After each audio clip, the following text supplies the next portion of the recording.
Obviously, this is the first time that we've had a chat, so I acknowledge some of the great information I also see on your website there.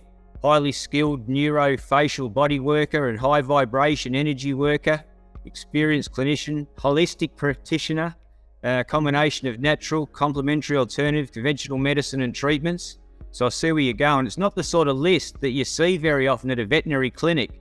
Maybe I just wonder if you'd like to take a few minutes to explain your journey to this point, education, how you got there, and those sort of where you're at with healing animals.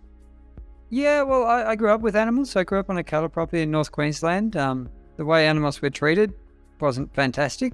When I was in my teens, I came across a book called The Man Who Listens to Horses by Monty Roberts, and that's where I started to realise that, oh wow, we can actually learn how to communicate with animals in their language, so to speak, and form relationships so they really want to work with us, so we don't have to make them do things.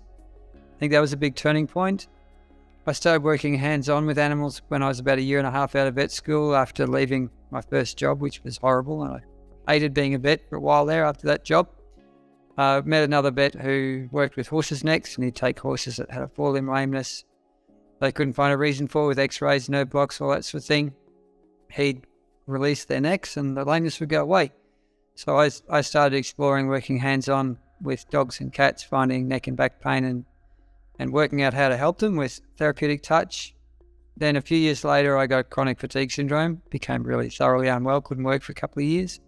Western medicine helped a little bit in the beginning and very rapidly ran out of answers. So I explored a whole broad range of more holistic, complementary, alternative approaches for my health, including that's when I got into the more energy healing, that sort of thing. And when it worked for me, I tried it on the animals. Turns out it works really well for them too. Interesting.